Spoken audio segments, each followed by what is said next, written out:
Today we're going to dig deep into the character of Quarrel in Dr. No, brilliantly played by John Kitzmiller. This is a new series we're doing now of character profiles from some of the Bond movies. All right, Quarrel is one of the cool and important characters in the first EON Productions James Bond movie, Dr. No. James Bond, of course, is sent to Jamaica to investigate the disappearance of the MI6 team, Strangways and Mary Trueblood. Of course, this all leads Bond to Dr. No, played by Joseph Wiseman. This is Dan. And Tom. From SpyMovieNavigator.com and our show, Cracking the Code of Spy Movies. If you're watching this on our Cracking the Code of Spy Movies YouTube channel, you will see all the clips from Dr. No that we're going to talk about. All right, without Quarrel, James Bond would have had a much tougher time in this mission. Yeah, absolutely. Now, Dr. No was not going to be the first James Bond movie that EON Productions wanted to produce. They wanted to do Thunderball, but they had that whole rights issue with Thunderball in that legal battle with Kevin McClory and Ian Fleming. Yeah. So EON had to change their plans, and they decided to do Dr. No instead. Yeah. Now, Dr. No actually was the sixth book that Ian Fleming published in his James Bond series. You'll remember that in Live and Let Die, we have a Quarrel Jr., the son of Quarrel. Well, Live and Let Die was the second book published by Ian Fleming.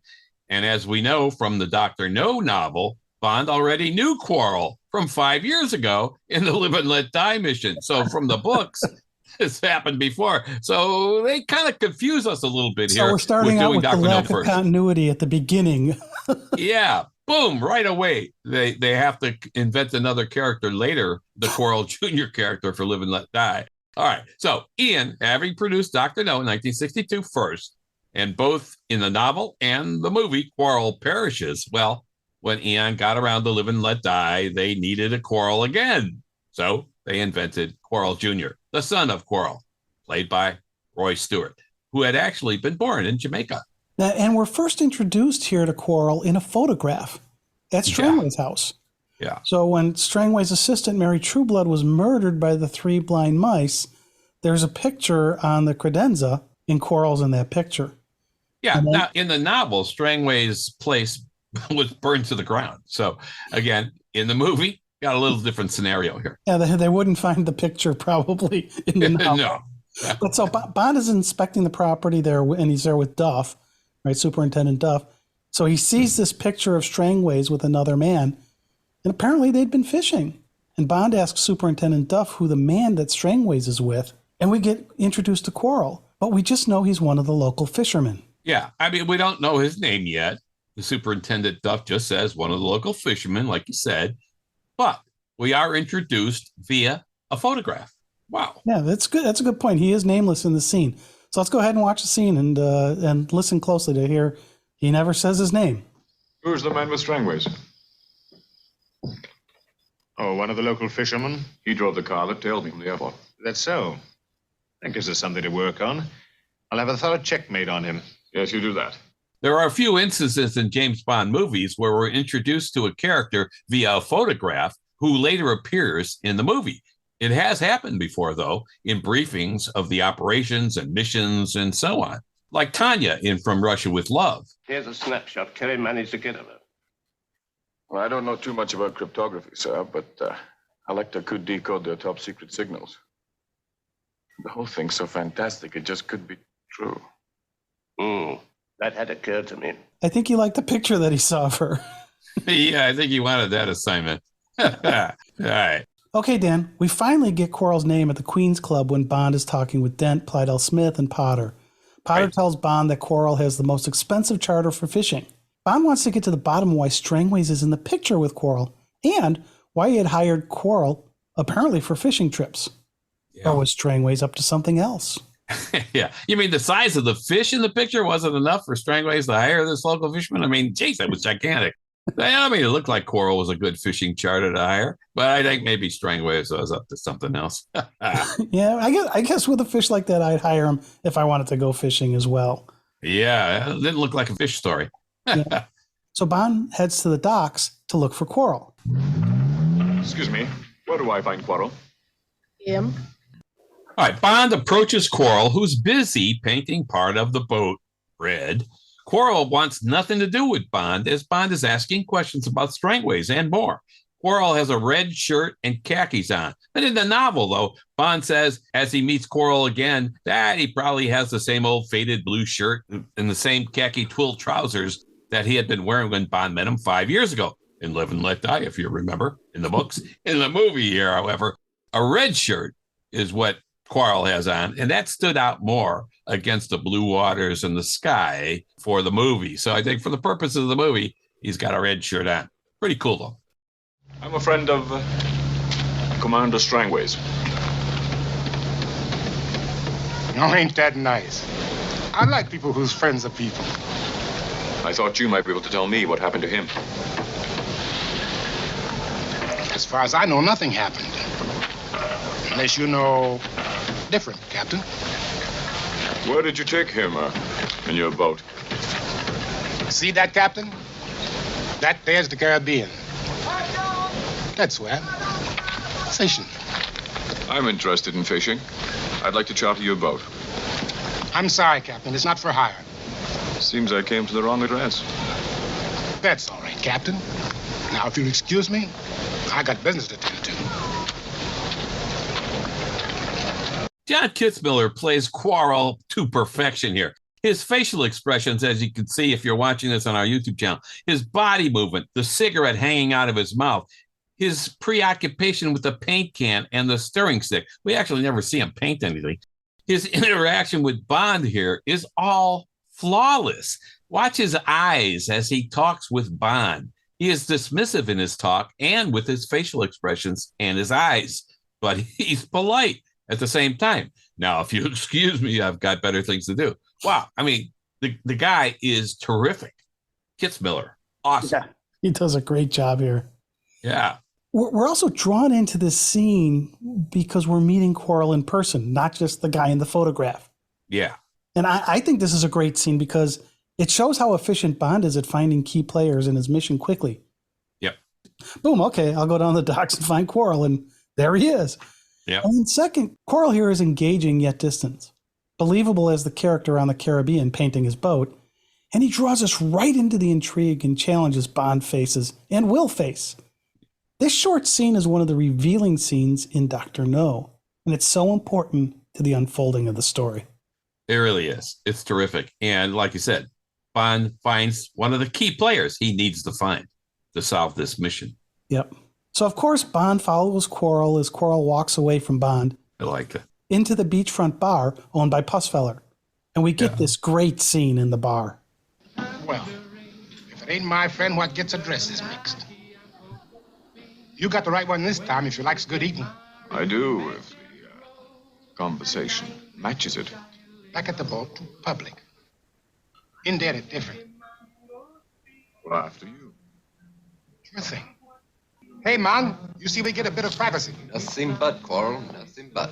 This scene is so well done because, one, it gives us a sense and feeling of the area, Jamaica, and a beachfront bar with bamboo and thatched roofs and a cool drink. And two, it reveals more about Quarrel.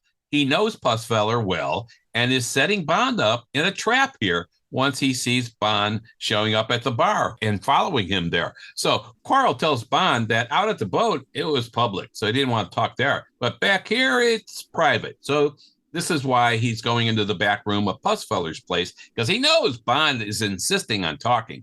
And so he wants to get him into the back room and away from everybody because he's got something else up his sleeve, almost literally. And Pussfeller says, yeah, go ahead, take the back room. So let's see what happens in the back room. Okay, mister.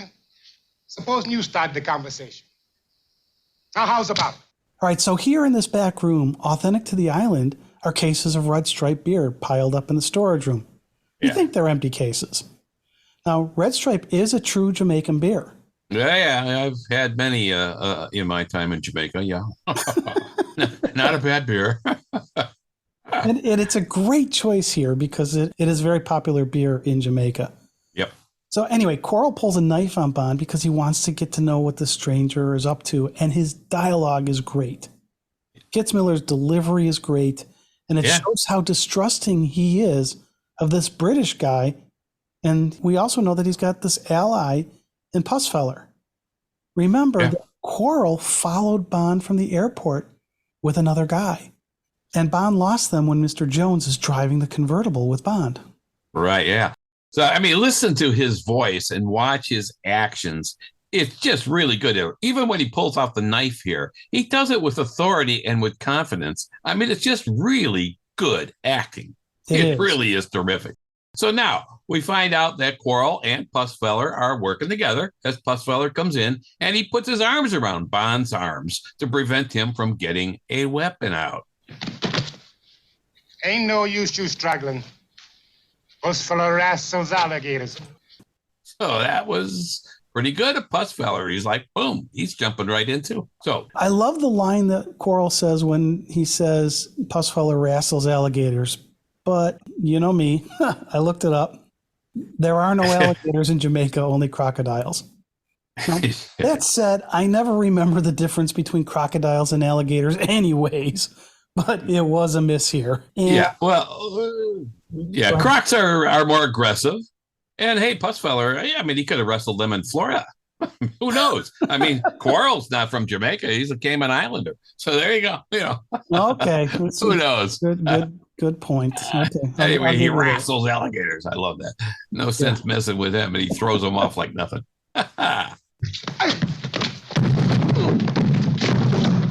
Right. Up slowly and face that wall.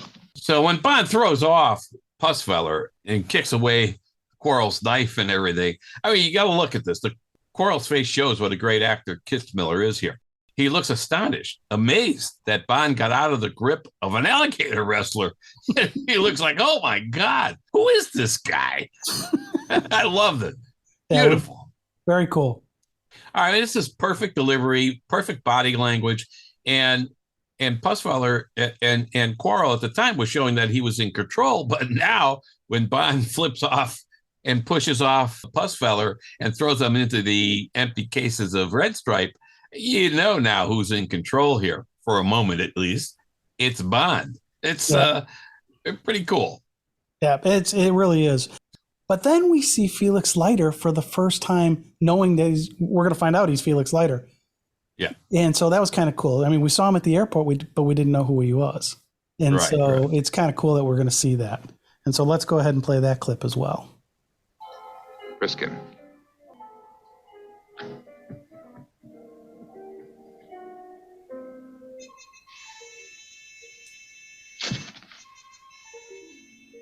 Nothing. All right, so we see when Leiter tells Quarrel to frisk Bond, you see again the power of Kitzmiller as an actor. He smirks a bit at Bond, looks at Bond right in the eyes, like, all right, who's in control now? And then he frisks him. This is a great piece of acting once again by Kitzmiller here as Quarrel. Unbelievable. And then Leiter reveals who he really is. This is Quarrel. He's been helping me. No hard feelings, I hope. Only a sore hand. Glad to know you, Mr. Bond. All right, so now we know Felix works for the CIA, and they're all friends. They're all on the same side. Okay, cool. All right, so we jump ahead to the scene with James Bond, Felix Leiter, and Quarrel sitting at a table at Pussfeller's, this time at night. We get a glimpse into how Quarrel thinks before he says something. The conversation turns to where Quarrel has checked the islands, and note Quarrel's eyes again. He glances at Leiter and Bond and asks him about this. Strangways and Quarrel checked the offshore islands. You found nothing? Not a thing. Where did you look? Just about most everywhere. Fire Island, Crab Key, Morgan's Reef. Checked them all thoroughly? All except Crab Key. We didn't have no right to go there. Yeah, I think that Quarrel's eyes here demonstrate that he is thinking about where he went, that little hesitation and so on. This is, again, brilliant acting. As you know, this little hesitation is one would do when you're thinking about what you're going to say to answer the question. So this is so easy to miss in this particular scene, but such a powerful acting talent. He knows his lines, of course, but you believe he's thinking of what he has to say next to respond. It's just great. This little scene is one of my favorites of Quarrel in the whole movie. Just great. Yeah, it really is a good scene here. Yeah. And when the woman photographer shows up and takes a picture, Bond tells Quarrel, hey, get her and the camera. And Quarrel is, again, perfect. He gets her and brings her to the table with, again, 100% believability. Got up, put her arm behind her back and twisted it. Boom. Perfect. Great stuff. And then, of course, she wants to leave the table, and then she smashes that flashbulb, as we all recall, and ooh, gouges. We don't get nothing out of this gal. You want for me to break her arm? I love that. The reaction here from Quarrel is terrific. When she cuts Quarrel's face with the flashbulb, his reaction is just without flaw. He wipes his face with his hand. He sees the blood. He smiles. And he says his line, "We don't get nothing out of this gal." I mean, that's just fabulous acting. It really is. And it really shows how tough Quarrel is. I mean, he's there. He's still in his element, his wheelhouse. And he's not bothered by little things like a scratched up face. You want me to break her arm? That doesn't bother me either. I mean, it's so good. And what you might think that Quarrel would say and do. And it's exactly what happens here. So I really, really like that. Yeah, me too. Then they get to talking about Crab Key. Quarrel tells of friends having gone there after seashells and never came back.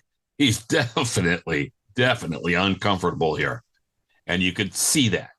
He absolutely is. And I think the fact that it's going after seashells is interesting because it sets things up with Honey a little bit later.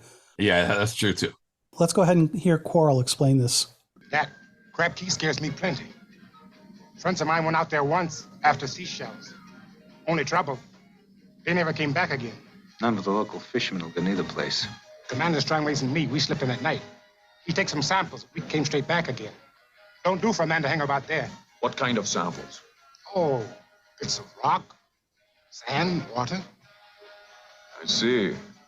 That. So let's jump ahead to where Bond is testing Quarrel's boat with the Geiger counter. Kitzmiller is again solid with how he portrays Quarrel here.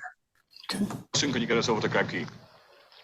Well, it's like this here, Captain. Commander Strangways, he done take samples of all the islands.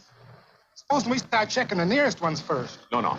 Crab Key's the one I'm interested in. I done take the commander there. We got away without trouble. It don't do for a man to tempt Providence too often. You see, there's a dragon. What? Native superstition. Started by Dr. No, probably. All right, Quarrel. We don't want to force you to do anything. Lighter and I'll go over after dark if you'll give us the navigational directions. I gets my navigational directions from my nose, my ears, from my instincts. Anyway, I'll be here about 7. Okay, I do like how Quarrel changes his mind at the last moment, telling Bond he will bring him and we'll be back around 7. I just like that because he's like, okay, I said my objection. They acquiesce to it, but really the right thing for me to do is to go. So I'm going to go. Yeah, he didn't want to bring Bond there for sure, but then he does acquiesce and change his mind, which is great. So that night, James Bond, Leiter, and Quarrel start to head out to Crab Key. Quarrel lets Bond know how he feels. Bottle, everything's going to be fine. You say so, Captain. Bottom part of where my belly used to be tells me different. The point here is Quarrel, though afraid, is taking action and taking Bond to Crab Key. And Kitzmiller delivers as Quarrel again and again here. As they head over to Crab Key, Quarrel starts drinking. This causes Leiter to make a quip to Quarrel that Quarrel doesn't find too funny at the time because he is scared, but he's doing it. That's the point. Hey, Quarrel, if you see a dragon, you get in first and breathe on him, you hear? With all that rum in you, he'll die happy. Yeah, I think that's the reaction we'd expect for that line if Quarrel had been drinking. Yeah, that's good. I might have said a few choice words back, but I like the Yeah. I mean, really, Leiter's portrayal of Quarrel as a rum drinker comes full circle when they land at Crab Key, too, because Quarrel is scared. And what does he do when they land there? He swigs some rum from a jug.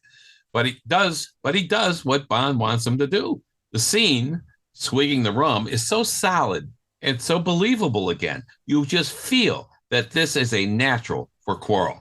That's how good John Kitzmiller is here. Just terrific.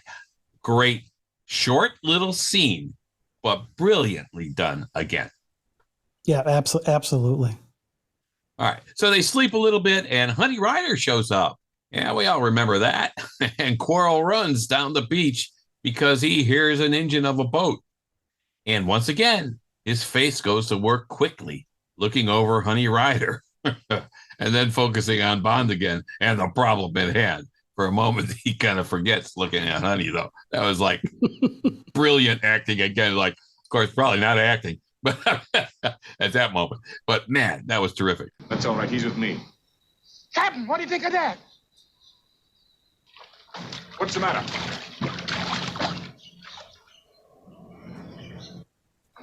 When the guards come via the boat, Quarrel is scared again. But he's there. Notice his face. He says it all with his face. This is supreme acting, really. Words are great, but saying a lot with your face is real acting. Timothy Dalton was a master at that with his 2 Bond movies. So here he looks at the boat, frozen, like he's scared again. As a side note, I love that the guard on the boat with the megaphone, when they are about to leave, he lowers the megaphone from his mouth and says, "We'll be back. We'll be back with the dogs. Full speed ahead." And when he says full speed ahead, he doesn't have the megaphone by his mouth. But it sounds like he still does. Come on, Dan. This is the first movie. They have to show us to expect some continuity issues in the series, even if they're talking out of a megaphone. Oh my God. Wait, what was that? Tom talking on a megaphone. Oh my God. I'm still talking off of it. There we go. Now I turned it off. Oh, that's good. Now, another thing I love in this scene is that James Bond is played by Sean Connery, as we know. Yeah. And in this scene, he does say there are no such thing as dragons. Yes. Yet 34 years later, Connery does the voice of Draco in Dragonheart. And yes, Draco is a dragon. And yeah, I forgot about that one. I think most people did, though. Although Dragonheart did gross like a lot of money, like 115 million or something against a budget of around 57. So it wasn't so bad. Anyway, because we remember, of course, Quarrel and the locals are afraid of a dragon. That's the whole point there. Is like, there's a dragon. Because he had told Bond that earlier. Yikes, a dragon. Well, we'll find out if there's a dragon. All right, let's keep going. When the guards return on land with sniffing dogs, things get tense. Bond tells Quarrel to cut some reeds so that they can breathe underwater to hide from the guards, and he does it well. He is in full support of Bond being in control, and he shows it every step of the way. He's supporting Bond all the way. All the scenes with Quarrel hold up extremely well today, except the "fetch my shoes" line. That one. See, Dan, you've mentioned this line, how it bothers you many times in past episodes. Yeah. But to me, Commander James Bond is giving Quarrel an order. Yeah. He does something similar at Pussfellers when he tells Quarrel to get the photographer. They seem like similar statements to me in that it's the commander giving an order to a subordinate. Yeah, I don't know. I don't think so. I think it's a little outrageous, but he needed to get his shoes, but he tells him, "Hey, cover the boat, get my shoes." Again, so Commander Bond. Yeah, okay, Commander Bond. I don't think that's as big a deal as you do, but anyways, let's move on. Right. Yeah, okay. Let's move on. All right. Right. So they're cleaning up after being in the falls, and Quarrel says, "Mr. Bond, quick." Now, this is odd because he's been calling him Captain the whole time. Yeah. But for some reason, he says Mr. Bond here. Yeah. I think that's an odd moment. And for this one, I feel he stepped out of his character. I really do. This is one part of the analysis of Quarrel that bothered me a little bit. That's what the writers wrote, obviously. I can't blame Kitzmiller for this, right? He sees the dragon tracks that Honey Rider points out and a burned bush and whatever. But in this particular moment, when he says this, I think he's out of character. It's like, so what are now, you calling him? You're saying the writers wrote this. Is it possible Kitzmiller just slipped up and they didn't catch it, and so they let it in? I doubt it, because he's calling him Captain, and he's so good at calling him Captain. Not Captain, but Captain. Captain, when you know what's going to happen. Man, I think he, for some reason, called him Mr. Bond. Okay, so let's hear. That bothered me. Let's hear how he says it. Mr. Bond, quick! What's it now? Look at these. Those are dragon tracks.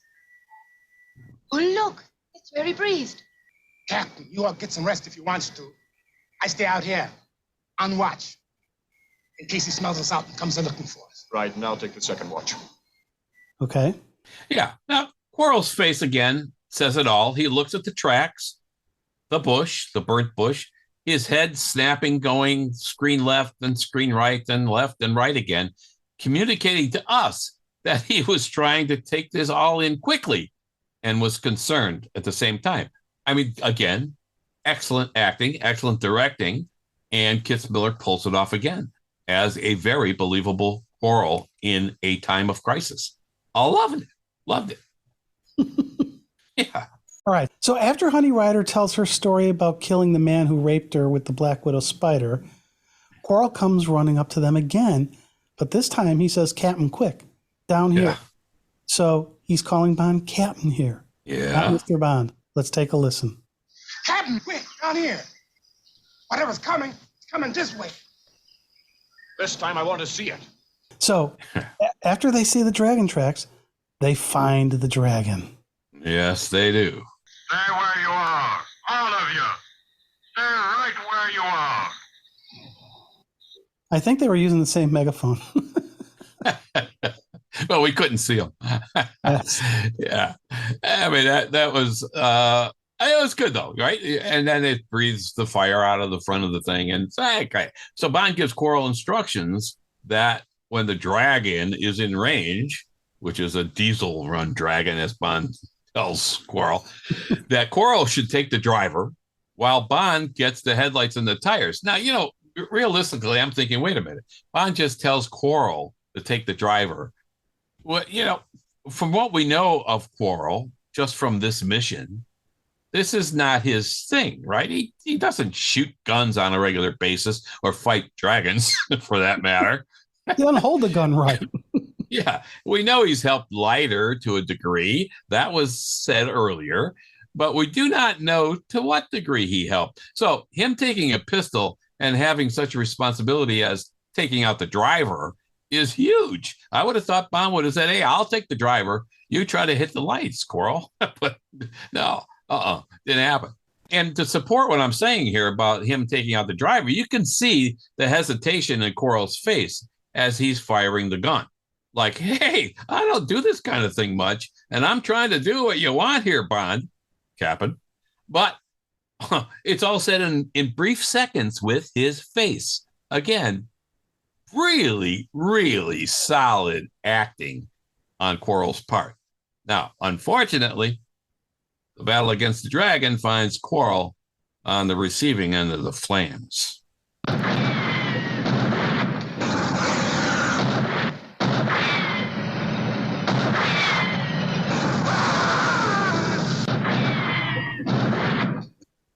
Yeah. All right. As Quarrel dies from the flames of the dragon, we see Bond walk over towards him in sadness. Quarrel had become a good friend and an ally of Bond in such a short time. That on-screen development of Quarrel and the relationship he had with Bond is brilliant. And it allows us to see a side of Bond for the first time. Of course, this is the first movie with Bond where he is sad at the loss of a good ally and friend in Quarrel. Yeah, I actually really like that too, because we get similar reactions throughout the Bond series when Bond loses a friend. Yeah, we get some. It kind of starts here. Yeah, it does. When Bond goes back to look at Quarrel after Bond is handcuffed, and the henchman says, sorry, we ain't got no flowers. Here you see Bond's more human side, where he feels bad that the guy who became his buddy in Jamaica had been killed so violently. And this is violent. This is a violent death for the first movie. This is really, I mean, you're burning a guy to death. Flamethrower death. Yeah, it's pretty wild. And it's Quarrel's character that we have grown to know and love on screen that allows this poignant moment to happen. His courage got him killed, and Bond's prediction that everything is going to be fine was wrong. This shows us a lot for the series to come. Absolutely. But Quarrel and John Kitzmiller's acting are both outstanding. And we know a lot about Quarrel in his relative short screen time. The writers made the most of Quarrel's screen time and really developed his character right in front of us so that we, the audience, got to know and love Quarrel for what he was, a charter fisherman who was a warrior. I mean, really, in this movie, we see Quarrel aloof and untrusting when he meets Bond. Remember, because Bond went with the driver at the airport, Leiter and Quarrel were not sure of Bond's allegiances at that time. Eventually, he understood who he was. We see him tough at the beachfront bar in setting up Bond. We see him vulnerable when up against Bond. We see him fearful of the Crab Key dragon and going to Crab Key. We see him tough in bringing Bond the Crab Key, even though he was afraid. Courage is not having no fear. It's having fear in doing what you have to do anyway. And Quarrel shows us that. And then Quarrel was in it with Bond till the end, literally. And it was sad to see him go. Actually, I like that list you just went through because it shows a lot of different emotions that Kitzmiller was able to give us as the character of Quarrel. And I thought that was really, really well done. Yeah, I would say that John Kitzmiller is one of the best actors in Dr. No and really enhances and enriches the movie. And we feel the pathos when he dies. That's how good he was here. Yeah. All right, so let's get a little bit more background on Kitzmiller. I mean, he was born in Battle Creek, Michigan on December 4th, 1913. He had a chemistry engineering degree from the University of Michigan. He eventually was a captain in the U.S. Army Corps of Engineers. Wow. And he was stationed in Italy during World War II. So the actor who played the simple character of Quarrel was well-educated and tough in real life. Yeah, he was. Kitzmiller's been in over 40 movies from the 1940s through 1965, mostly European movies since he lived in Italy. Mm-hmm. He was the first black actor to win a Best Actor award at the Cannes Film Festival for his role in Valley of Peace in 1956, a Yugoslavian, now Slovenia, film. 6 years before he did that in 1950, he had a fun role in the Fellini movie Variety Lights, originally called Luci del Varietà. Again, whoa, way overmodulated there. A Fellini movie, that's terrific. Well, actually, he was in another Fellini movie before that, Senza Pietà, Without Pity, in 1948. So, he's been in a lot of stuff, and he's just a terrific actor. Yeah, now I haven't seen the Without Pity movie, but I did watch Variety Lights, and Kitzmiller plays this trumpet player called Johnny. Okay, yeah. I wanted to point out something with this one. He had to laugh a lot in this role, and he has a great laugh.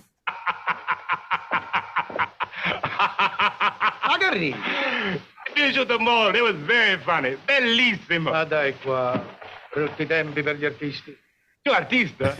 Ecco dal monte, capocomico. I'm Johnny, tu venite con me a casa mia.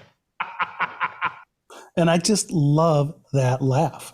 It kind of reminds me of Geoffrey Holder's laugh as Baron Samedi, right? In Live and Let Die. Not as deep, but it's a damn good laugh.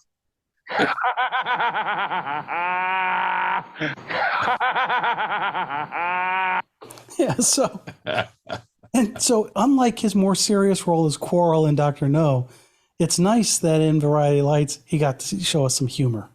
Yeah. He was in his first movie in Europe, Vivere in Pace, To Live in Peace, where Terrence Young, the director of Dr. No, first saw John Kitzmiller. Nice. Yeah. So he was an imposing figure on screen. He was 6'1", 1.85 meters tall, and in good shape. And unfortunately, he died at a young age. He died at 51. Yeah, very sad. We really like John Kitzmiller, and he plays a critical key role in the first James Bond movie, Dr. No. Kitzmiller is part of what made Dr. No a success. It is not only the lead actors who make the film a success, but the supporting actors who enrich the movie, giving the movie depth, believability, so we can lose ourselves in the movie, and substance, and helps tie all the pieces together. Hats off to John Kitzmiller.